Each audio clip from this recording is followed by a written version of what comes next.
Sonsoles Enega, buenas noches. Buenas noches. Ganadora del Premio Planeta por Las hijas de la criada, y Alfonso Goizueta, finalista del Planeta buenas por noches, La Aymar. sangre del padre. Muy buenas noches a los dos. Enhorabuena, de verdad. Gracias. Muchas gracias. Sonsoles, ¿qué significa ganar el Planeta? Pues no tener ni un minuto libre. No, más allá de eso es un espaldarazo a mi carrera literaria, a la que me tomo tan en serio como la periodística, con menos dedicación de tiempo, por eso siempre me siento un poquito en deuda con la literatura, pero sé que es una gran oportunidad de llegar a más lectores, de llegar a más librerías, de llegar a más bibliotecas, de poder estar en todo el territorio español recorriéndolo y también dar el salto a América, porque esto suena, para mí es como un gran reto poder llegar a América con una novela. Pero sí, sé que es un premio muy importante. Créeme si te digo que no sabía que lo era tanto, porque hasta mi profe de latín, por cierto, compartida con Alfonso, Conmigo, sí. hemos compartido la misma profesora de latín en el colegio. ¿En serio? Esto nos une. Son coincidencias estas que solo los Planeta puede hacer. Es una coincidencia planetaria. Sí, totalmente. Pero quiero decir con eso que hasta las profes del cole han buscado el teléfono para escribirte, con lo cual deben estar orgullosos de aquella jovenzuela que ya escribía siendo muy niña, ¿no? Abruma el universo sí. Planeta y todo lo que conlleva. Un poco sí. Yo llevo muchos años ya publicando con Planeta, pero es verdad que el peso del premio lo sientes y, como te decía, cuando miras para atrás los nombres de escritores y escritoras que lo han ganado, dices, Dios mío, ahora tengo que estar a la altura con el siguiente. Wow, esa sensación, quítatela. Ya. ¿Qué haces pensando en eso ahora? Bueno, ¿no? porque tengo esta cosa mala, muy mala, de pensar siempre en qué vas a hacer después, ¿no? Sobre todo porque somos lo último que hacemos, tú lo sabes. Sí, pero eso tiene que ser absolutamente paralizante, o sea que ahora sí. Dedícate a disfrutar. Alfonso, ¿tú cómo lo estás viviendo? Yo, pues igual que Sonsoles, muy ilusionado, porque verdaderamente tú que tienes una carrera literaria ya y has escrito mucho, pero yo empezar así con la primera novela que publico de forma profesional, que sea siendo finalista del premio, pues te puedes imaginar, Aymar, que es que jamás es una cosa que sueñes que esto va a suceder, y también notas también la bruma, ¿no? de el peso del Planeta, pues de repente pasas de ser anónimo a ser un poco más conocido, pero también viviéndolo todo con mucha curiosidad. ¿Qué consejos te ha dado Sonsoles, que de exposición mediática sabe mucho? Tengo que aprender muchísimo de ella, sobre todo de lo bien que habla en público, sí, ¿no? Porque yo recuerdo salir en el premio, que yo salía primero y luego se dice el ganador, a mí me temblaban las piernas y luego vi subir a Sonsoles y hablar a Sonsoles. Comerse el micro. Y cuando de repente bajó y dijo, bueno, he estado muy nerviosa y me temblaba la voz. Y yo decía, ¿que te temblaba la voz? O sea, ya quiero yo hablar como has hablado tú. No, pues a mí me pasó exactamente lo contrario cuando estábamos cenando en la misma mesa sin sabernos. O sea, yo no sabía que él, ni siquiera que era escritor. Yeah. Entonces, cuando Carmen Posadas pronuncia su nombre, yo miré a la persona que tenía y le digo, no he leído nada de este autor. Claro, ¿cómo iba a leerlo? No había nada que leer, casi. Su primera novela. Y lo encontré hablando con tanto aplomo, con tanta seriedad, pese a su insultante juventud, que me produce mucha envidia, sobre todo porque Alfonso empieza una carrera y que podrá optar el Planeta. Pero me has dejado el listón muy alto. No, te lo ha dejado el pasado del premio, yo no, todo lo contrario. Sonsoles, Las hijas de la criada es un libro sobre una familia en la Galicia de finales de los años del siglo XIX, de principios del siglo XX, sobre la convulsa realidad de la familia. Pero realmente es un libro muy feminista. Yo creo que esto es lo que define el libro de arriba abajo. Sí, pero no había plan en eso, ¿eh? Yeah. Es una novela que se ha construido en permanente movimiento. Lo más bonito a mí por lo menos del proceso creativo es la tarea de documentar, de buscar, de rebuscar, de apuntalar tu historia con hechos de la realidad. En mí se dan las dos vocaciones, la periodística y la literaria, van muy de la mano. El periodismo es gasolina y en este caso el construir mujeres poderosas, fuertes, feministas sin saberlo, probablemente, aunque ya vivieron los años de Pardo Bazán, que lo era, ¿no? Es una constante en todas mis novelas, en esta también, pero sin ese plan establecido.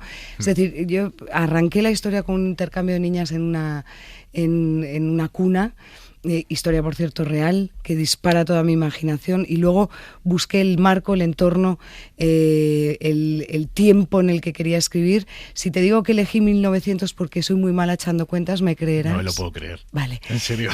Ah, no te lo puedes creer, créetelo. ¿En serio? Fue exactamente así. Y dijiste, así cuando llegue a 1925 habrán pasado 25 años, ¿no? Del punto de créeme origen. que esto es así. Dios mío, son soles. Pero me parecía una fecha muy redonda porque para empezar a tirar la historia, ¿no? Casi como una canica por la Gran Vía y a ver dónde llega. Pero el homenaje a la mujer está en esta novela por descubrimiento. Es decir, cuando yo he visitado el Museo de la Conserva, el Museo de la Familia Massó en Bueu, por ejemplo, tú te encuentras muchísimas mujeres, pero no hay ninguna que puedas citar como gran industrial de la época.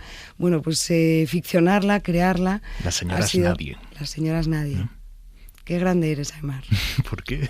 Algún día te lo podré contar. Ahora no. Bien, hecho, de acuerdo, pero me lo contarás. Sí. Bien, hay una frase que para mí no es central, o sea, no es una parte central de la trama, pero me parece que define mucho el libro, que es un momento en el que una de las grandes protagonistas de la historia, doña Inés, estando en Cuba, va a una casa y le pregunta quién le abre la puerta, quién la manda. Y ella dice, me mando yo. Oh, me encanta. Y me parece que el libro está en esa frase. ¡Ah, qué bonito! ¡Qué bonito! Pues me encanta que tu mirada se haya detenido en ese momento, porque además es un momento crucial de la novela.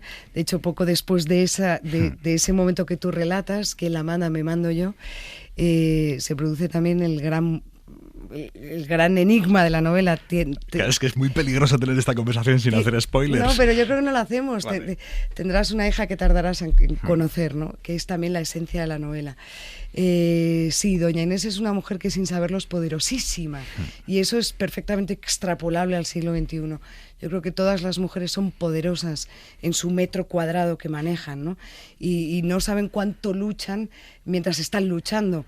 Y solo hasta que la vida te obliga a ponerte de pie, no sabes lo alta que eres, ¿no? Y además, doña Inés intentaba ensanchar su metro cuadrado diciéndoles a las mujeres que tenía alrededor, leed. Leed y pedid a vuestros maridos libros que duran tanto como las joyas.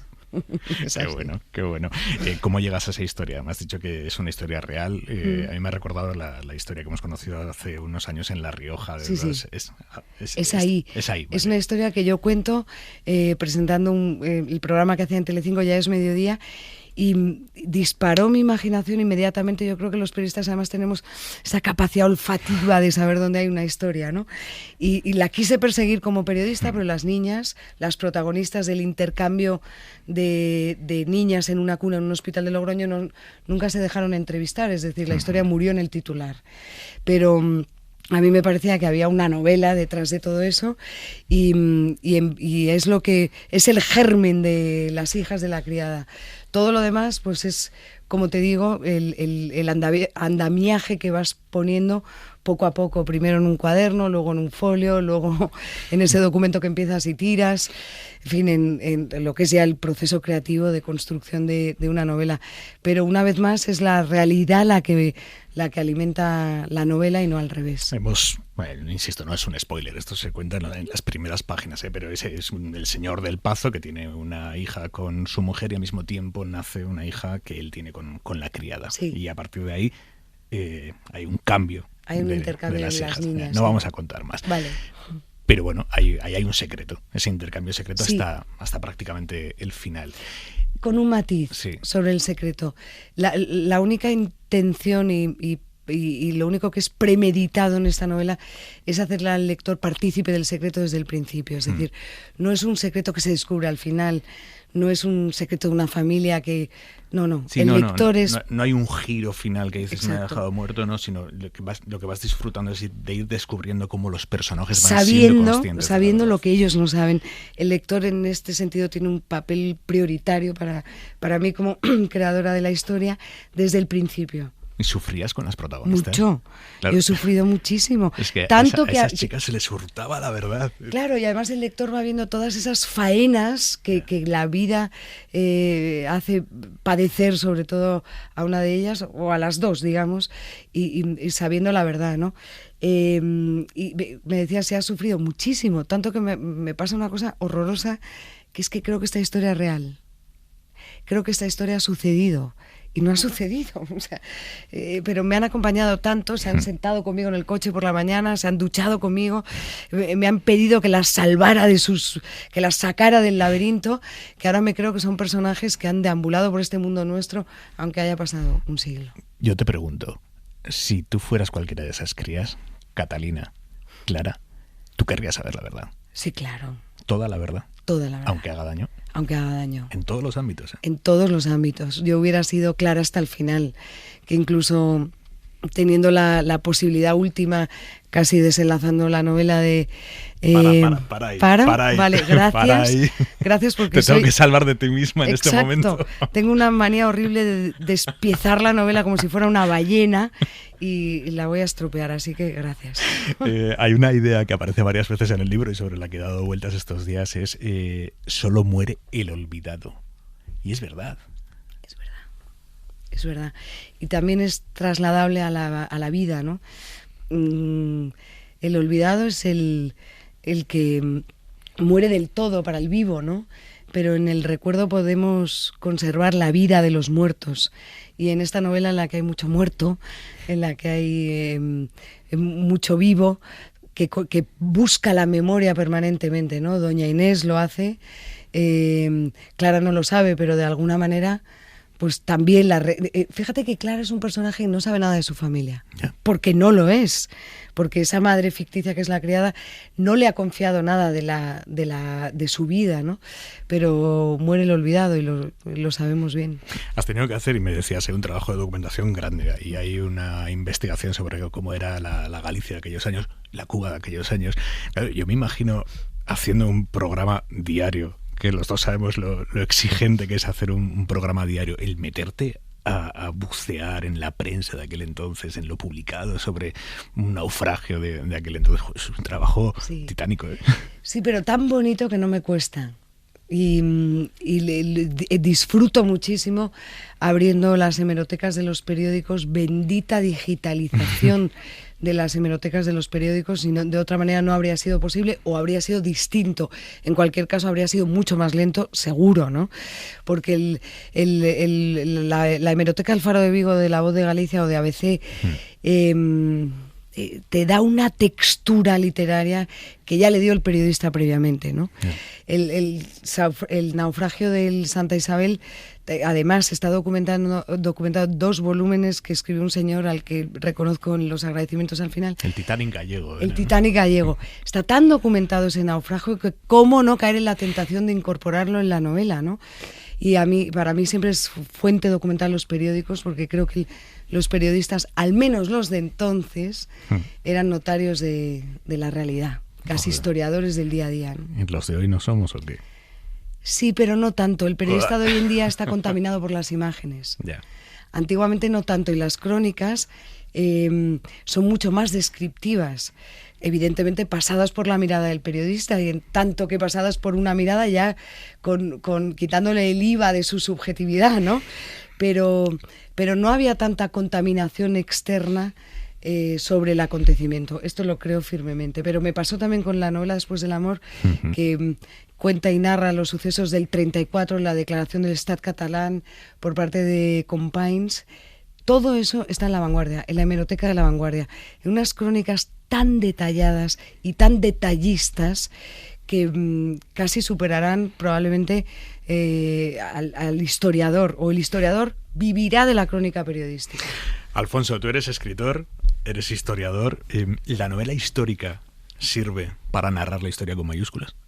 A mí me parece que la novela histórica sirve para acercarse al periodo histórico, ¿no? Para también encontrar un poco cómo eran estos personajes a base de la ficción, porque sobre todo en la época de la que yo escribo no tenemos una correspondencia que nos hable de cómo eran estas personalidades en su día a día, en su carácter. Pero me parece que es una forma de acercar también la historia a un público más general, que igual no le estás leyendo un ensayo, o un ensayo igual es demasiado farragoso y tal, y una novela es que encuentras un mundo totalmente nuevo en el que se combinan estas dos cosas. ¿Y dónde fijas la línea? Quiero decir, para ser honesto con el lector, ¿cómo estableces la línea de hasta aquí te cuento lo que sabemos y hasta aquí te cuento lo que yo imagino de? Bueno, yo cuento todo lo que se sabe de Alejandro. También es una de las ventajas de escribir del siglo IV a.C., ¿no? Se sabe relativamente poco, porque los textos que tenemos de Alejandro no son ni siquiera de su tiempo, los primeros son textos romanos escritos 400 200 años después de su muerte. Entonces, la novela, en este caso La sangre del padre, es fidedigna en lo que al reinado de Alejandro se conoce, de lo que su vida y hechos se conoce, ¿no? Pero lo que queda inexplorado y muy fértil para el territorio de la ficción y de la imaginación del autor es la parte personal de la que no tenemos fuentes, de las que solo nos podemos valer, pues viendo a ver qué podía ser históricamente verosímil. Dibujas dos caras de Alejandro Magno, la del libertador y la del tirano. Exacto, que al final no es tanto que uno se convirtiera en el otro, llegó un punto en el que convivían, yo creo, ¿no? Los historiadores hablan del proceso de orientalización de Alejandro, cuando él va avanzando más por Persia, va adoptando cada vez las costumbres que eran propias de los persas y que a los griegos les escandalizaban, pero eso no es solo en el plano político, en el plano como gobernante, en la novela también se ve cómo esa orientalización, ese tirano que van haciendo, también aparece en sus relaciones personales. ¿El poder implica tiranía, deriva de la tiranía? Hombre, yo creo que el poder siempre tiene ese abismo al que se asoman todos los que lo ejercen, y sobre todo en aquella época que es un poder autocrático absoluto, además donde en la cultura de la monarquía persa, de la monarquía aquemenida, los reyes eran verdaderamente descendientes del dios de los persas, ¿no? Así como los griegos era una cosa más como de primus inter pares, un rey de hombres libres, Alejandro sí se afana mucho en evidenciar que él es descendiente de dioses y que por tanto su estancia en la tierra es distinta a la del resto. Devino grande la misión que él mismo se encomendó. Yo creo que era una misión que bueno, al final él mismo se la encomendó, él mismo la fue creando y la fue engrandeciendo, pero es que es una misión colosal, ¿no? Titánica. Yo creo que es la épica, la gesta, una de las más grandes que se ha hecho a lo largo de la historia, la conquista del Oriente y la fundación de un mundo nuevo. Entonces, bueno, es una historia que se ve cuando la estás viendo con la perspectiva del tiempo, lo que fue la fundación del helenismo, ¿no? Pocas fechas hay en la historia, creo, tan definidas como el 323, la muerte de Alejandro, es el alumbramiento de un mundo totalmente nuevo que no había existido y que lo inventó él, que lo forjó él. ¿Desde qué perspectiva miras tú a Alejandro Magno? ¿Es admiración o qué es? Estoy percibiendo admiración. Bueno, no es admiración, ¿no? Yo creo que es un poco la perspectiva humana, ¿no? Alejandro, aparte de que era un tirano y aparte también, ¿no? pues uno de esos reyes que comandaban ejércitos, lo hacían con muchísima crueldad y muchísima fiereza. Pero la idea de este Alejandro humano, de este Alejandro con el que comparto nada más que la edad, pero como tantos otros que hemos tenido mi edad, ¿no? Esta idea de que tenía que haber algo debajo del gobernante orgulloso, del gobernante ambicioso, porque es que al final lo había criado Aristóteles, ¿no? Aristóteles había sido su mentor desde los 12, 13 años. Tenía que haber una fibra sensible en este Alejandro y eso era lo que más me llamaba. ¿Qué sientes? Pues, por un lado, muchísima emoción de que una novela que verdaderamente ha sido muy importante para mí, que me ha forjado también como persona, esté teniendo este reconocimiento. Joder, es que el planeta, además, es que jamás pude soñar con el planeta, ¿no? Es un poco una cosa que mandas, pero porque cuando quieres mover la novela dices, bueno, pues que no te queden los premios sin mandar el manuscrito, ¿no? Y mandas a un email que dices, bueno, esto no lo recibirá nadie o se irá a una carpeta de no deseados. Entonces, cuando todo sucede un poco, pues te cuesta creértelo, verdaderamente te cuesta creértelo. ¿Cómo fue esa llamada? La llamada cuando te dicen que estás en... Fue una llamada muy normal, cuando te dicen que vas a ser de los 10 finalistas, oye, que nada, que vas a ver que va a aparecer una nota de prensa con tu nombre, ¿te quieres venir a Barcelona? Y dices, ahí va, pues sí, ¿no? Claro que quiero. Y esa ya era tu victoria, ¿no? Esa ya era mi victoria, estar entre los 10, aunque fuera con un seudónimo y nadie jamás supiera que Luis Parterrío era Alfonso Goizueta, bueno, pues yo sí lo sabía y para mí eso era suficiente. Y ya en cambio en la cena, cuando resiste la novela a las sendas votaciones y ya cuando dicen tu nombre, pues es que es que ni siquiera lo recuerdo bien, porque es tal acelerón de emociones que no sabes muy bien dónde tienes los pies. ¿Qué hiciste al bajar del escenario?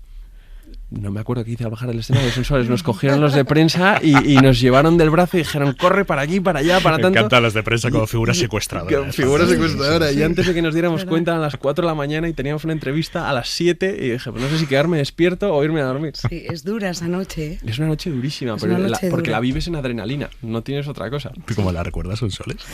Pues igual que Alfonso, como un torbellino, ¿no? De idas, de venidas, de atender a gente con la que sientes que no estás siendo del todo cariñosa o todo lo cariñosa que debieras porque no te dejan, no puedes, ¿no?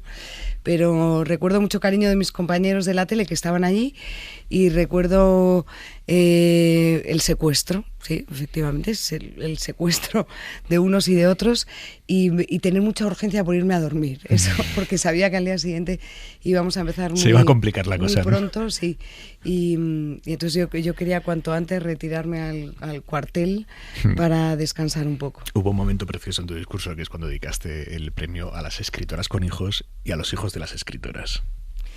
Mira, Aimar, tenía muchas ganas de de pronunciar esa frase. De hecho, si no hubiera pasado lo que ha pasado con esta novela, esta novela hubiera estado dedicada a las escritoras con hijos y a los hijos de las escritoras, y a renglón seguido los míos. Los primeros, porque son los pagadores de mi deuda de ausencia con ellos, ¿no? Pero es que creo que aún hoy, en pleno siglo XXI, a las mujeres creadoras en cualquiera de las disciplinas, me da igual, literaria, las pintoras, las escultoras, las actrices, nos cuesta más. Esto es así. El hombre, de alguna manera, siempre ha podido procurarse un nido de silencio, que es condición indispensable para la creación, y la mujer no. Y las escritoras lo saben, y por eso para ellas no supuso ninguna revelación. Al revés, ¿no? A lo mejor fue una tirita o un poco de mercromina en esa herida que la mujer tiene, y es así, no es una cuestión de género ni admite ninguna traslación a la política, es una realidad. Y tenía muchas ganas de hacerlo, y encontré el mejor púlpito que el Planeta para decirlo. Y los hijos de las escritoras, y no tanto de los escritores, atesoran en su formación, en su crecimiento, una sensación de abandono que luego no es tal. Y todas me dicen, las mujeres mayores que yo con hijos, que se cura con el tiempo. Y para mí lo más bonito del Premio Planeta, por encima de cualquier cosa, ha sido el reconocimiento de mis hijos. Por un único motivo, porque la noticia la vieron en TikTok. Y eso le dio un valor a su madre que no sabía yo que podía ser posible. O sea, su madre podía tener un programa en la tele, su madre puede haber ganado el Planeta, pero su madre aparece en TikTok, entonces ya no. Entonces ya esto me confiere una categoría que hasta ahora ellos no me habían concedido. ¿Ellos qué te han dicho? Ellos están muy contentos por eso ahora, porque en el colegio también les han felicitado, y lo entrecomillo en estas comillas imaginarias para el oyente, y les ha dado cierto orgullo. Y luego siempre cuento, y te repito con gusto, que mi hijo pequeño tenía mucha pena porque su madre no tenía el Premio Planeta, y Jorge Díaz, que es uno de los Mola, sí, a quien conocen, ¿no?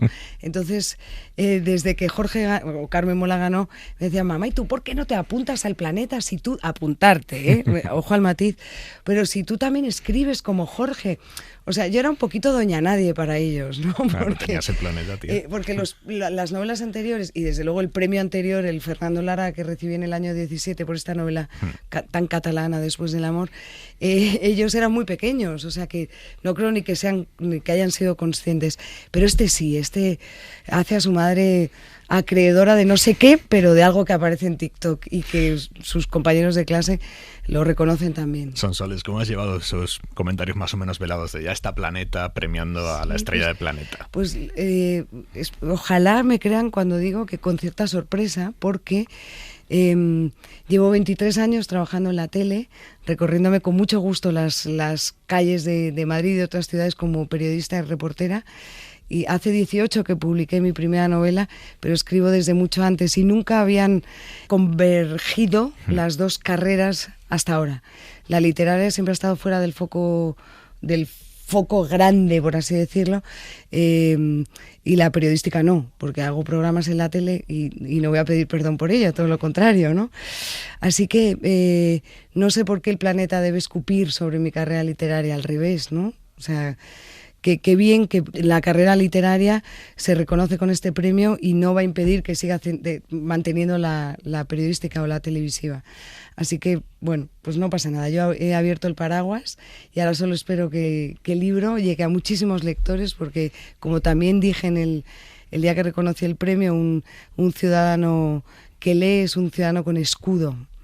Así que así sea. ¿Te ha dolido? Veo que te ha dolido.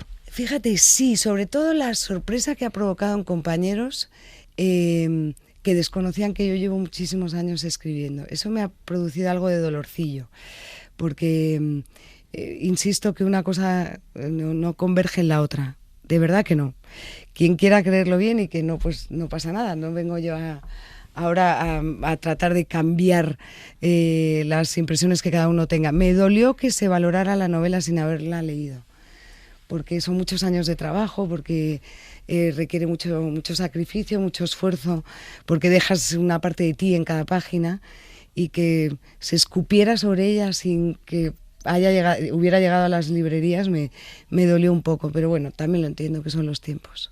¿Echas de menos la información parlamentaria? ¿Te meterías? Un poco sí. ¿Esta semana te meterías una investidura entre pecho y espalda?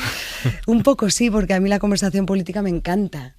Y yo nunca di muestras de agotamiento a mis jefes como para que me sacaran del Congreso y me dieran un programa. Yo era inmensamente feliz. Habíamos terminado de hacer la moción de censura que desalojó a Rajoy del poder cuando surgió esto, año 18, ¿no? Así que lo echo mucho de menos. Pero bueno, todo son etapas, ¿no? Yeah. Y hay que superarlo y ya está. Alfonso, ¿cuál es tu próximo proyecto? No lo sé todavía, lo estoy valorando porque Alejandro está todavía muy reciente, entonces tengo un par de ideas en barbecho, pero siempre será algo de novela histórica, que es un género que me gusta mucho, un estilo donde me encuentro a mí mismo y lo disfruto mucho, entonces será algo por ahí. ¿Sientes también esa presión de la que nos hablaba Sonsoles de joder, qué hago después de...? Hombre, es el síndrome de la segunda novela, ¿no? Claro. Que lo llaman. Y dices, ¿y cómo ahora si no ganas el planeta después de esto, pues será que has escrito una mala novela y tal? Sí, se nota la presión muchísimo, pero al final te tienes que acordar de que uno escribe para uno mismo, no para que te lean. Y entonces, bueno, yo esa es la actitud con la que escribí La sangre del padre. Jamás pensé que la fuera a leer nadie. He tenido pues la fortuna de que esto haya sucedido, pero al final uno escribe para uno mismo. Y entonces eso es lo que te tienes que estar recordando permanentemente cuando vas a afrontar un proyecto nuevo. Esto es lo que irá cambiándole. Empezamos a escribir para nosotros, pero luego cada vez más empiezas, Alfonso, creo, a escribir para tus lectores, intentando también abrir el abanico, ¿no? Pero, y es precioso, ¿eh? O sea, que no te quite ni la espontaneidad, ni la frescura que tienes, total. Es una nueva etapa, entonces ni ese halo de inocencia también que lo reviste, ¿no? Pero yo creo que no hay nada más bonito para un creador que tener universo y que fíjate, yo con cada novela pretendo ser distinta. No, voy a hacer una novela donde sorprenda al lector y dices, no, el lector te tiene que reconocer, tiene que saber que te tiene que encontrar y tiene que saber que llega una novela tuya en la que el lector va a ir a tu país, a ese país inhabitado. Tiene que encontrar tu voz. Tu voz, exacto. Y tener una voz propia es una maravilla. Es lo que aprende, además. Sí. No, bueno, me encanta porque yo le escucho y digo, qué suerte que tiene 23 años. Qué suerte. Sonsoles, ¿habrá peli o habrá serie de Las hijas de la criada? Yo cuando lo estaba leyendo digo, esto vamos... No lo sé. Esto lo vamos a ver en la pantalla. Pues mira, no lo sé. Buendía, que es la productora que produce el programa que hago en Antena 3, se ha interesado por la novela. Todavía no hay nada en serio, pero yo, fíjate, eso sí que no sé si yo sí escribo para que me lean ahora, cuando era más joven, no, pero no escribo para adaptar. Yeah. Porque no sé, y envidio mucho a los que tienen formación de guionistas, como los Mola, Carmen Mola. Sí. Se nota mucho que son guionistas, todos los capítulos acaban en alto, son muy poderosos en eso, ¿no? Pero si el proyecto es serio, me encantará, ¿por qué no? ¿Por qué no dar vida a estos personajes? No te digo que creo que la historia ha existido, ¿cómo no? Si ya están vivos, ¿cómo no les pasa a darme? Claro. Sonsoles Sénega, Las hijas de la criada, Alfonso Goizueta, La sangre del padre, ganadora y finalista del Premio Planeta. Gracias a los dos por venir a Hora 25. Gracias, Aimar, por abrirnos las puertas de la SER.